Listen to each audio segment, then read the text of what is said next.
সরস্বতী গোস্বামী প্রভুপাদের ধারা অনুসরণ করে গুরুদেবের সঙ্গ সুখ লাভ করে আজকের এই ধারাটাকে বহন করে নিয়ে যাবার চেষ্টা শুধু করছি মাত্র। এটা আমাদের গর্ব।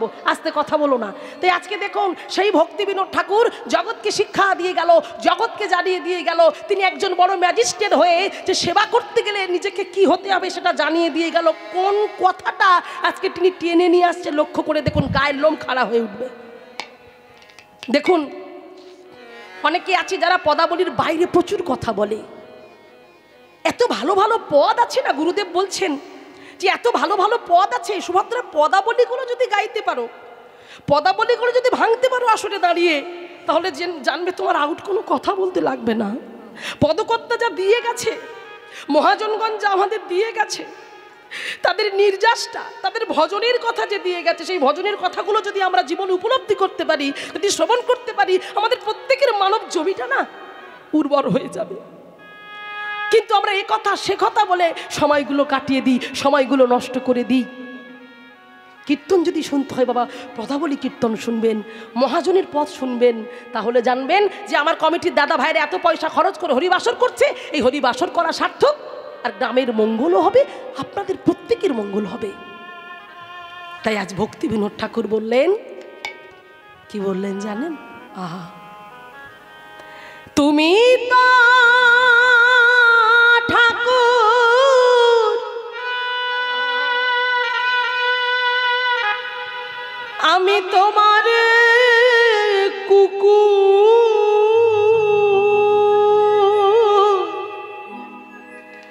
আমায় বলি হা জানো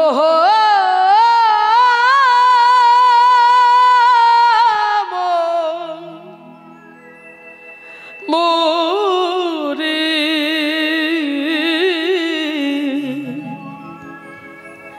সর্বস্ব তোমার চরণে সোপিয়া পড়েছি তোমারি ঘরে, সর্বস্ব তোমার চরণে সোপিয়া পড়েছি তোমারি ঘরে, তুমি তো ঠাকুর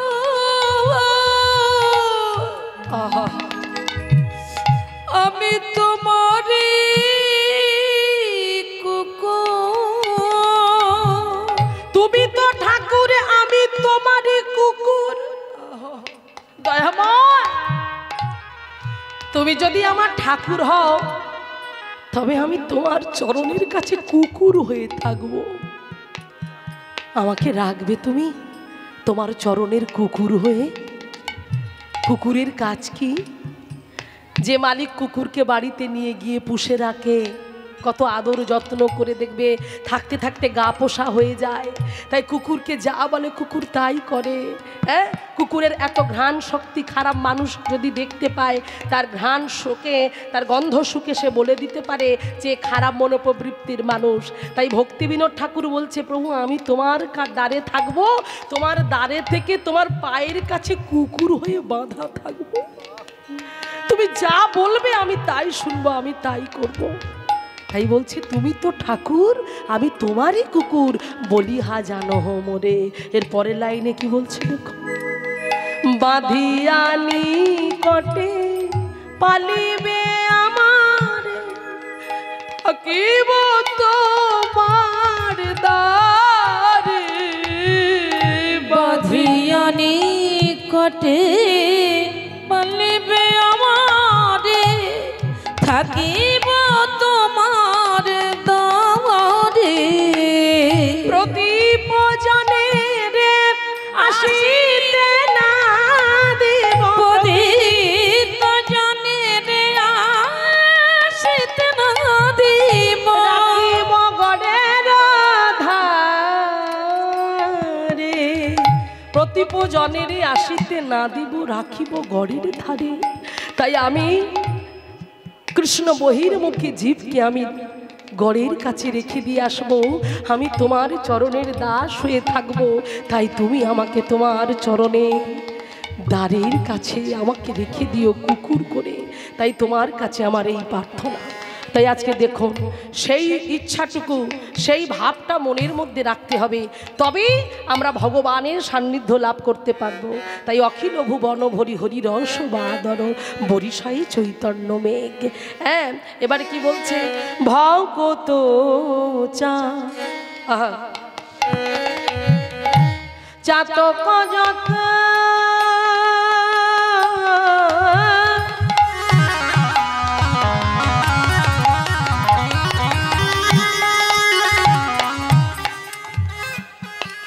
পিয়া পিয়া অবিরত অনুক্ষণ প্রেম ধন প্রেম ধন মাগে অনুক্ষণ প্রেম ধন প্রেম ধন মাগে। ভকত চাতক যত পিয় পিয় অবিরত অনুক্ষণ প্রেম ধন মাগে। তাহলে কি বলছে? এদিকে যখন হরি রসের বৃষ্টি হচ্ছে, আর এদিকে ভক্তরূপী চাতক, চাতক পাখি যেমন একটু জল পিপাসার আশায় বসে থাকে, তার পাশে জল থাকে, তবু যেমন সে পাশের জলে মুখ দেয় না, আকাশ থেকে কখন এক পতলা বৃষ্টি হবে সেই বৃষ্টির দিকে সে তাকিয়ে থাকে, ওই বৃষ্টির জল পড়লে তবে সে সেবা করে। তাই আজকে মহাজনগণ কলম দিলেন যে কারা না ভক্ত চাতক যত, হ্যাঁ, ভকত চাতক যত পিয় পিয় অবিরত, হ্যাঁ, অনুক্ষণ প্রেম ধন মাগে। তারা যত পান করছে ওই হরিরসের বাদরে ভিজছে এবং সেই জল পান করছে আর বলছে আরো দাও, আরো দাও, আরো দাও, পিপাসা যেন মিটছে না। বাবা, এ এমন নাম, আর এই নামের এমন কাজ, এই নামের মধ্যে যে একবার ডুবতে থাকবে না, সে আর উঠতে চাইবে না, আরো ডুবতে চাইবে, আরো ডুবতে চাইবে। কারণ এ তো অগাধ সমুদ্র। এই সমুদ্র থেকে 10 বালতি জল যেমন তুললে সমুদ্রের জল কমে যাবে না, তাই ঠিক তেমন এই নামের এত শক্তি, এই নামের এত গুণ, এই নামের মধ্যে যে যত ডুববে তার শুধু ডুবতে ইচ্ছা করবে নি। তাই গৌর প্রেমানন্দ একবার হরিব। তাই কি হলো? আর আজকে এদিকে নামে পাগল হচ্ছে সবাই, হরি নাম কৃষ্ণ নাম করছে সবাই, আর সেই সময় জন্ম হলো কার? ওগো ফাল্গুন পূর্ণিমা তিথি,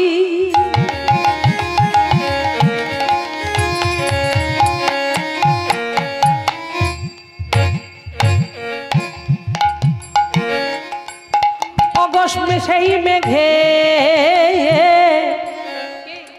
জন্মতিথি, ফাল্গুন পূর্ণিমা তিথি,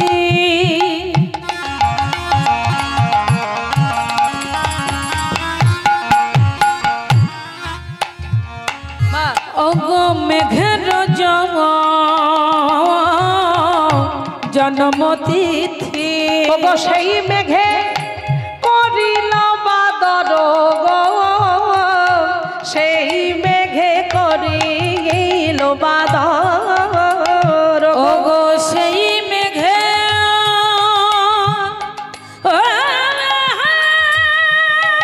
ধরি গৌর প্রেমানন্দ হরি। ওগো সেই মেঘে করিল বাদর গো, সেই মেঘে করিল বাদর।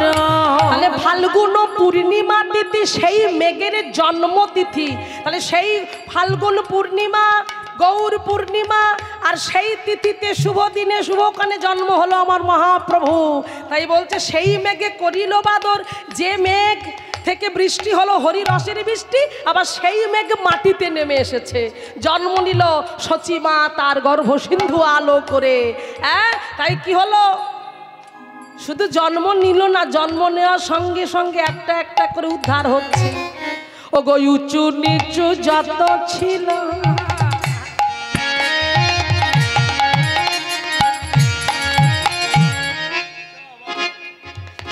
ও গো তারা প্রেমে উদ্ধার দিল, উঁচু নিচু নিচু যত ছিল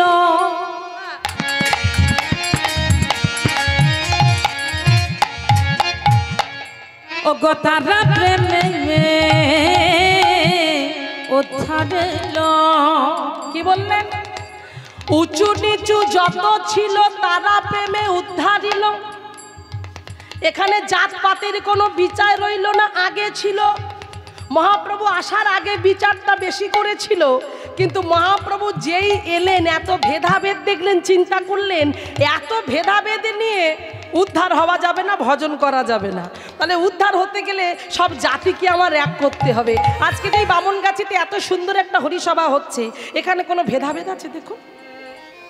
হ্যাঁ, কে মাস্টার, কে ডাক্তার, কে ইঞ্জিনিয়ার, কে ভ্যান চালিয়ে খায়, কোনো জাতের বিচার আছে?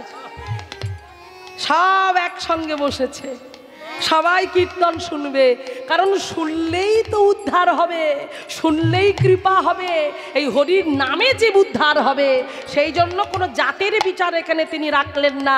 কে ব্রাহ্মণ, কে অব্রাহ্মণ, কে সাধু, কে অসাধু, হ্যাঁ, কে পণ্ডিত, কে জ্ঞানী, এখানে কোনো জাতির বিচার রইল না।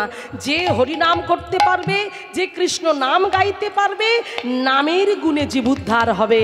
তাই এখানে মহাপ্রভু কি করলেন? নিজে সেই ভগবান হয়ে দাপরের কৃষ্ণ, কলিযুগে আজ প্রেমের ঠাকুর হলো, কাঙালের ভগবান হলো। আর কাঙালের ভগবান হয়ে কি করলো জানো? এই দেখুন, আপনি আচরি ধর্ম জীবের শিখাই। তাই জীবকে শেখাচ্ছে কেমন করে? ছুটে গেল জীবের দাঁড়ে দাঁড়ে, জীবের দাঁড়ে দাঁড়ে গিয়ে ছুটে গিয়ে বলল, হাতটা ধরে বলল, যোগজি একেবারে বদন ভরে হরি বলো, হরি বলো। হাতে ধরে যখন হলো না, এইবারে ছুটে গিয়ে দুটি চরণ ধরল, চরণ দুটি জড়িয়ে ধরে কেঁদে কেঁদে বল, তোমরা বদন ভরে।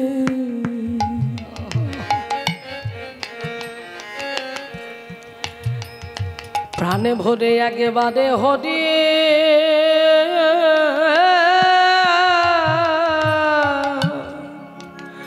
বলো,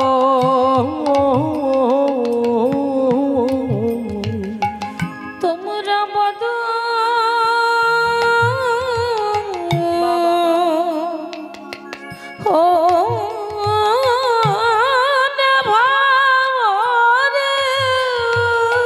রাধে রাধে। একেবারে হরে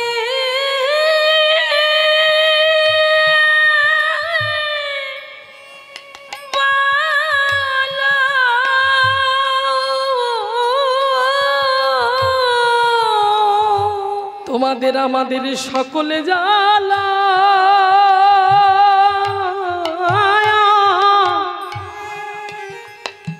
ওগো সকলে জ্বালা, দূরে যাবে তোমরা বদন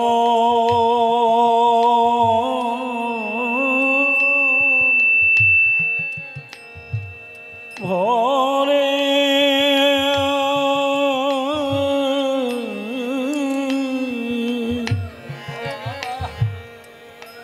হরি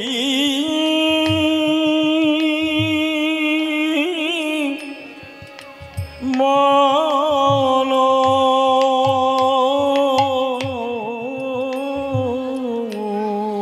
তাই আজ মহাপ্রভু জগৎকে উদ্ধার করবার জন্য তিনি এসেছেন। তাই কোনো জাতের বিচার করলেন না, তাই সবাইকে ভাসিয়ে দিল। উঁচু নিচু যত ছিল,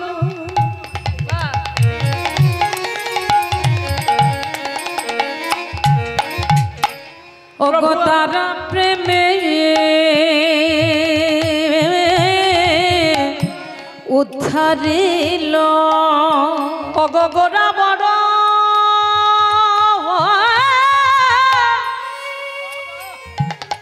আমার গোরা বড় দয়ার গড় গো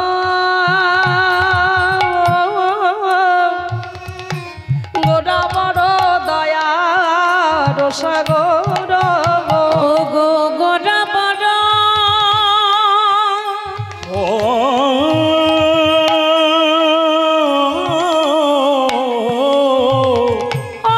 দয়ার সাগর গো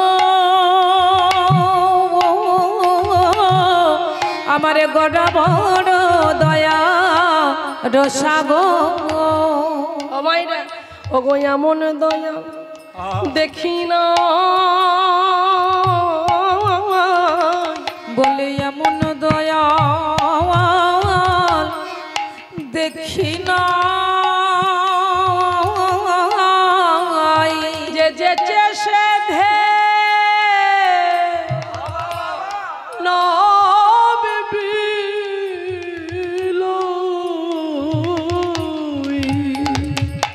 বলি এমন দয়া দেখি না জীবের হাতে ধরে ধরি তাই গৌর প্রেমানন্দের করে হরিব পায়ের রে বলি এমন দয়া রাধে দেখি না আমা তাই পদকর্তা কি বললেন দাস ও সদানন্দ বলে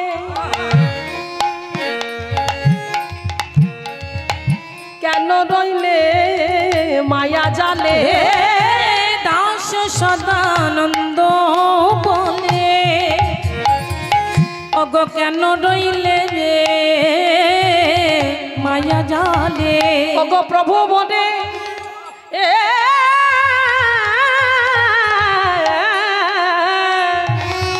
ওগো প্রভু মনে দেহ পদ ছায়া গো প্রভু মনে দেহ পদ ছায়া ওগো প্রভু মরে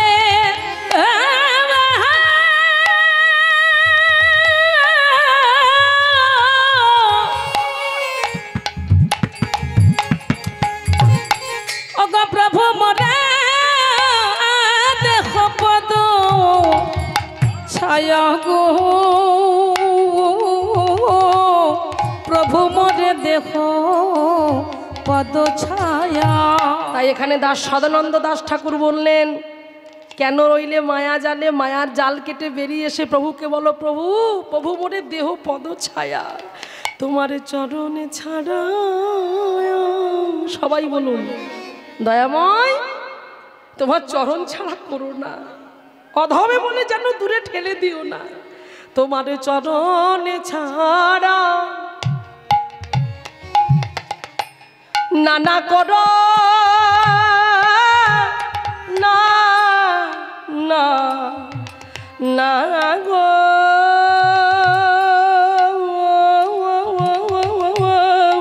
প্রভু গো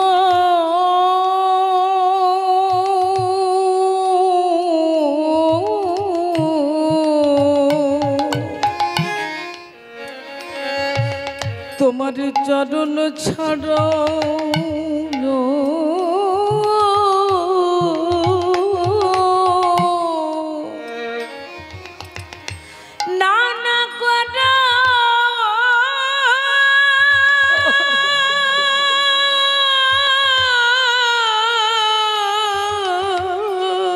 হরি বলো করোনা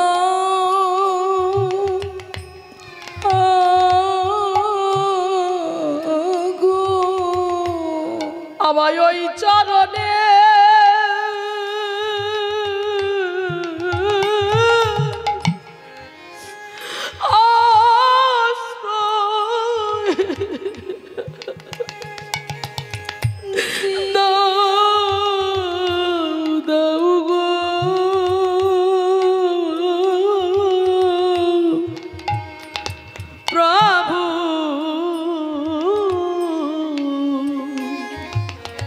তোমার চরণ ছাড়া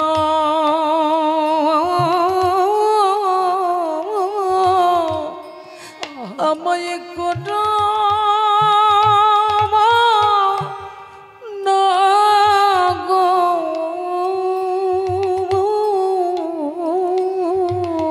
কত পতি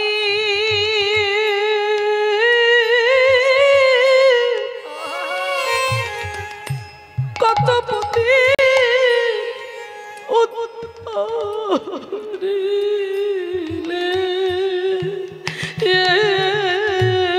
প্রভু গো তোমার চরণ ছাড়া আমায় কোটা না গো তুমি কত পতি নিতাই গৌর প্রেমানন্দে একবার হরি বল হরি বল।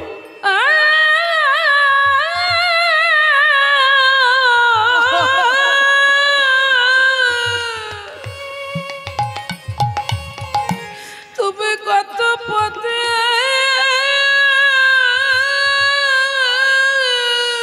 বাবা ও ধরিলে হে প্রভু গো বাবা তোমার চরণ ছাড়া আমায় করো না গো ওগো কত পতি উদ্ধারিলে ওগো আমি একা রইলাম পড়ে। তুমি কত পথে উদ্ধারিলে আমি পতি রইলাম পড়ে তুমি কত পতি উদ্ধারী আমি পতি রইলাম পড়ে কত পতি উদ্ধারী আমায় ওই চরণ ছাড়া করো না গো তোমার ওই চরণে আশ্রয় দিও আমায় চরণ ছাড়া করো না গো ওই চরণে আশ্রয় দিও ওই চরণে বড় ভালোবাসি তোমার চরণ ছাড়া করো না গো ওই চরণ বড় ভালোবাসি তোমার চরণ ছাড়া করো না গো আমায় ওই চরণে আশ্রয় দাও গো তোমার ওই চরণে আশ্রয় দিও আমায় চরণ ছাড়া করো না গো তোমার ওই চরণে অভিলাষী আমায় চরণ ছাড়া করো না গো তোমার ওই চরণে অভিলাষী আমায় চরণ ছাড়া করো না গো ওই চরণে অভিলাষী আমায় চরণ ছাড়া করো না গো তোমার ওই চরণে আশ্রয় দিও আমায় ওই চরণ বড় ভালোবাসি তোমার ওই চরণে আশ্রয় দিও ওই চরণ সেবার অভিলাষ তোমার চরণ ছাড়া করো না গো ওই চরণ বড় ভালোবাসি তোমার চরণ ছাড়া করো না গো প্রভু কত পতি দিও ধরিলে পতি রইল পড়ে তুমি কত পতি দিও ধরিলে তোমার চরণ ছাড়া করো না গো ওই চরণে বড় ভালোবাসি চরণ ছাড়া করো না গো আমায় ওই চরণে আশ্রয় তোমার চরণ ছাড়া করো না গো আমায় ওই চরণে আশ্রয় দিও চরণ ছাড়া করো না গো আমায় ওই চরণে আশ্রয় দিও চরণ ছাড়া করো না গো আমায় ওই চরণে আশ্রয় দিও প্রভু তোমার চরণ ছাড়া আমায় করো না গো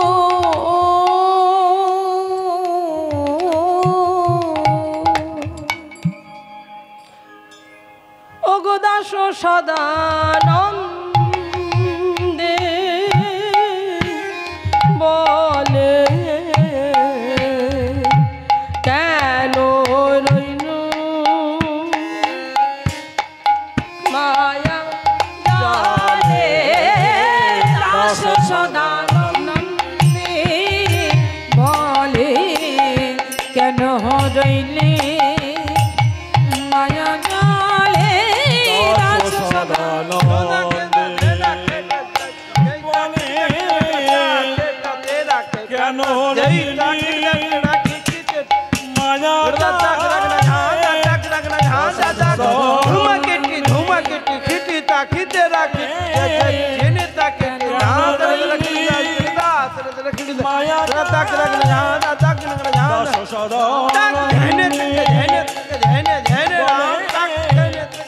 কেন রইলি কেন রইলি মায়া জালে দাস সদানন্দে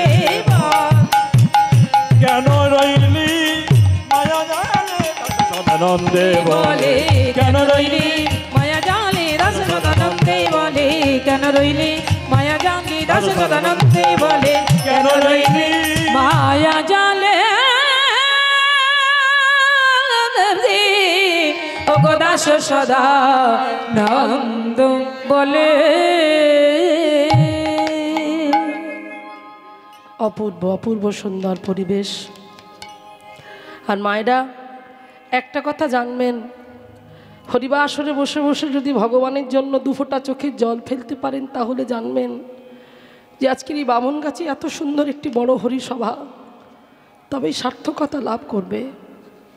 কারণ চোখের জল এটা সহজে আসে না, অন্তরে যতক্ষণ না ভগবান সম্বন্ধটা কি উপলব্ধি করতে পারবেন, ভগবান কে, ভগবানকে কেন আমি ডাকবো, এটা উপলব্ধি যতক্ষণ না হৃদয়ে আপনি করতে পারবেন। হরিবাসরে বসে যে কীর্তন শুনছেন, এই কীর্তন বিষয়টা খুব কঠিন। মহাজনগণ কত যুগ যুগ ধরে ভজন করেও তারা ভগবানকে চিনতে পারল না। সৃষ্টিকর্তা ব্রহ্মা পর্যন্ত ভুল করলেন। হরে কৃষ্ণ। সৃষ্টিকর্তা ব্রহ্মা ভগবানের নাভি কমল থেকে জানা সৃষ্টি, ব্রহ্মারও পর্যন্ত ভুল হয়ে গেল, বুঝতে পারছেন? আর আমরা তো কোন ছাড়। হরে কৃষ্ণ।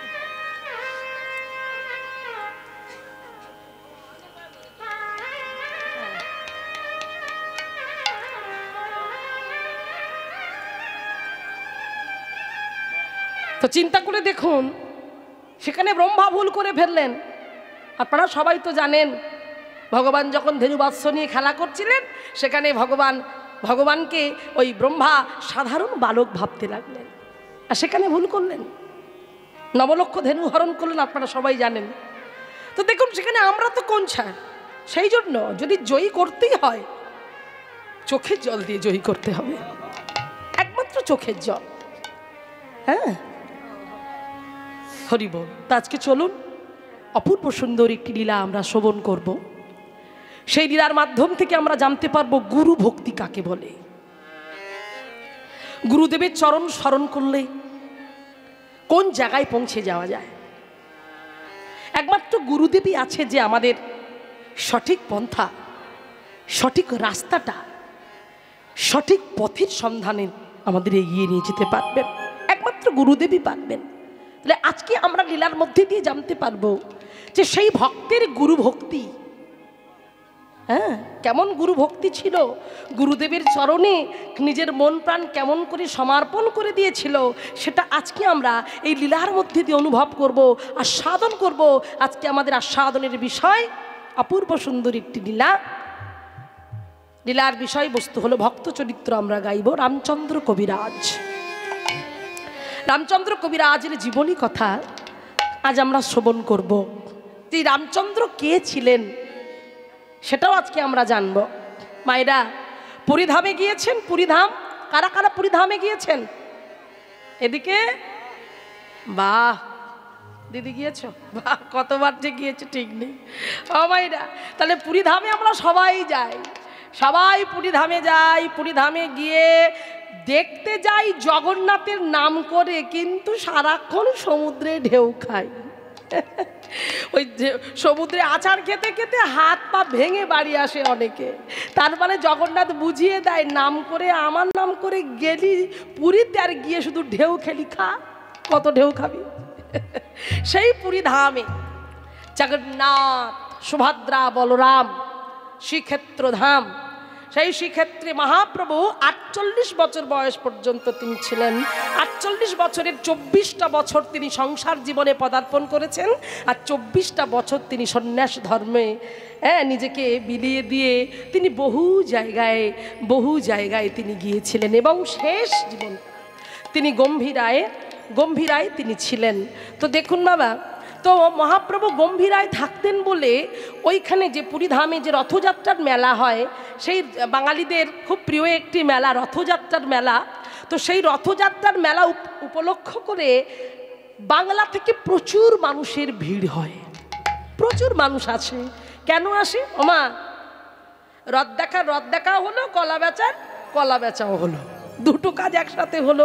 তার মানে কি, এর পুরীধামে আসা মানে এদিকে রথযাত্রা সেটা দর্শন হলো, আর তার সঙ্গে সঙ্গে সব থেকে যেটা গুরুত্বপূর্ণ, মহাপ্রভু আছেন পুরীধামে, মহাপ্রভুকে দর্শন হবে। সেই মহাপ্রভুকে দর্শন করার থেকে হাজার হাজার হাজার হাজার লোক আসতো ওই বাংলা থেকে। এবং সচিমাতার একটা আদেশ ছিল মহাপ্রভুর ওপর। মহাপ্রভু যখন শান্তিপুরে যায় তখন সচিমাতা বলেছিলেন, বাবা তুই কোথাও যাস বা না যাস, তোকে অন্য কোথাও যেতে হবে না, তুই জগন্নাথের কাছে থাকিস, তুই পুরীধামে থাকিস, যেতে পারি আর না পারি খোঁজ খবরটা তো নিতে পারবো, তুই ওখানেই থাকিস বাবা। তাই মায়ের কথা রাখতে তিনি ওই জগন্নাথ মন্দিরে পুরীধামে গম্ভীরায় তিনি থাকতেন। তো আজকে লক্ষ্য করে দেখুন, সেই পুরীধামে হাজার হাজার মানুষ আসছে বাংলা থেকে মহাপ্রভুকে দর্শন করতে। আর মহাপ্রভুকে দর্শন করার জন্য আসে যখন, মহাপ্রভুর খুব আনন্দ হয়, মহাপ্রভুর খুব আনন্দ লাগে। কারণ ওই বাংলা থেকে যখন মানুষ আসে, তার সব প্রিয়জন মানুষগুলো তো সবাই আসে, তাই ওনার মনে খুব আনন্দ লাগে যে 1 বছর পর আমি সবাইকে দেখতে পাই। এটা যে তার কত আনন্দ সেটা বলে বোঝানো যাবে না। তাই জগন্নাথের সামনে দাঁড়িয়ে নয়ন জলে বক্ষ ভাসিয়ে কাঁদে, জগন্নাথ স্বামী নয়ন পথগামী ভবতু মে। জগন্নাথ স্বামী নয়ন পথগামী ভবতু মে। জগন্নাথ স্বামী পথগামী ভবতু মে। জগন্নাথ স্বামী নয়ন পথগামী ভবতু মে। হে জগন্নাথ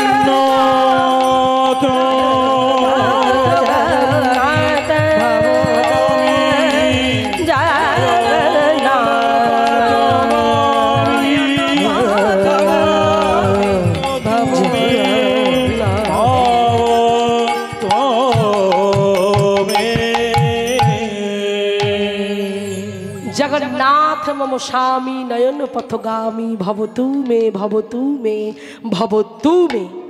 সেই জগন্নাথ মন্দিরে জগন্নাথ দেবের সামনে দাঁড়িয়ে মহাপ্রভু জগন্নাথ দেবকে তার মনের কথা ব্যক্ত করছে।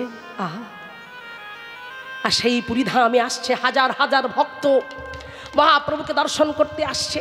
মহাপ্রভুকে রথযাত্রা উপলক্ষ করে সবাই আসছে, মহাপ্রভুকে প্রণাম করছে। প্রভু, প্রভু কতদিন তোমাকে দেখিনি, প্রভু কেমন আছো, প্রভু তুমি কেমন আছো, এসো। হ্যাঁ, কি করছো ওখানে, কি করছো, কি করছো ওখানে, এদিকে এসো। না না, তোমাদের নয়, মহাপ্রভু ডাকছে। ভক্তরা দূরে দাঁড়িয়ে আছে, তো তাই বলছে ওদের একটু সুযোগ করে দাও, আমার কাছে আসতে দাও, কতদিন ওদেরকে দেখি নাই, আসতে দাও আসতে দাও। তাই মহাপ্রভুর কাছে যখন সবাই ছুটতে ছুটতে আসছে, মায়েরা আর একজনের মনে আনন্দ ধরে না। ছুটতে ছুটতে এসেছে সেই বাংলা থেকে, কতদিন দেখেনি। কে গো, কার কথা বলছি একবার ভেবে নাও তো দেখি মায়েরা। যাকে দেখবার জন্য প্রাণটা ছটপট ছটপট করে, দাপর যুগ থেকে যাকে দেখে দেখে আসছে, দাপর যুগ কেন, সত্য যুগ থেকে যাকে দেখে দেখে আসছে। সত্য থেকে ত্রেতা, ত্রেতা থেকে দাপর, দাপর থেকে কলি। বলুন তো কে? যার চরণ না ভজলে গৌর চরণ পাওয়া যাবে না, তিনি কে?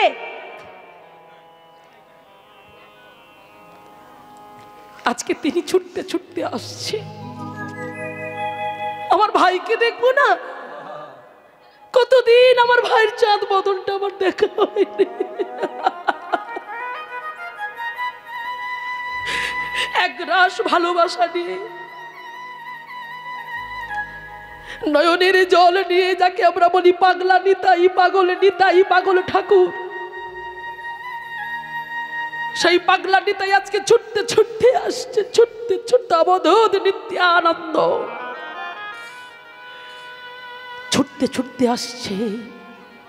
তাই পদকর্তা বলছে, এই তো সেই নিতাই চাঁদ। নিতাই মোর জীবনে ধন, নিতাই মোর জাতি।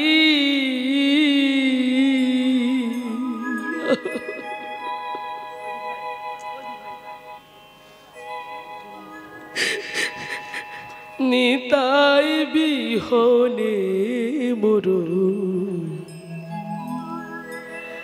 আরে নাহি গতি। নিতাই মোর জীবন ধন, নিতাই মোর জাতি।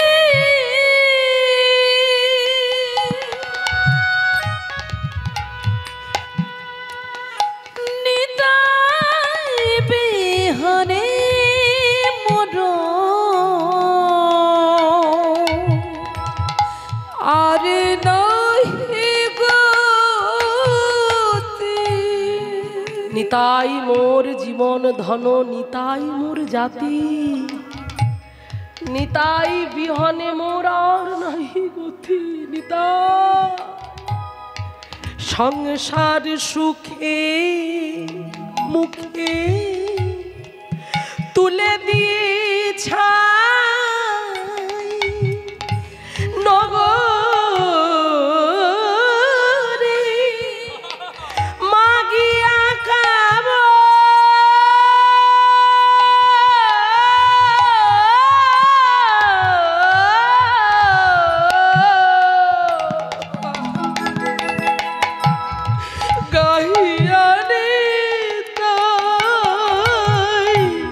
সংসার সুখের মুখে তুলে দিয়ে যাই।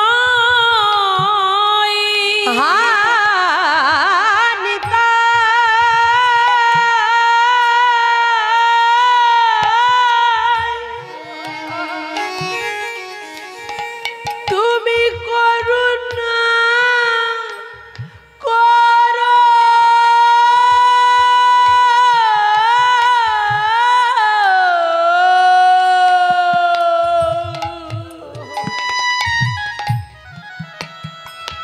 তুমি কৃপা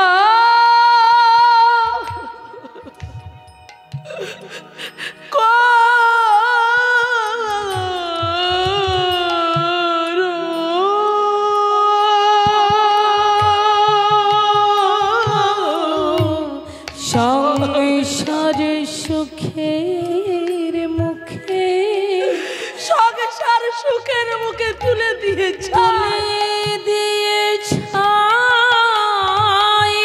কৃপা করো নগরে মাগিয়া খাওয়া।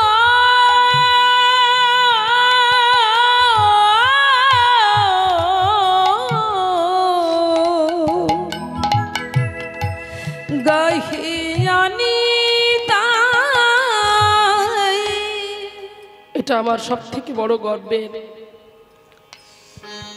এখানে ইউটিউব চ্যানেল হচ্ছে, এই কথাটা যেটা আমি বলছি এটা পরে কাটিং করে দেবে, দেওয়ার দরকার নেই। নিজের যশ গুণ শোনা মানে শুকরের বিষটা, এটা আমরা সবাই জানি। এই গানটি, এই পত্রী আমি আকাশার চ্যানেলে প্রোগ্রাম করেছি। খুব তাড়াতাড়ি চ্যানেলে প্রোগ্রামটা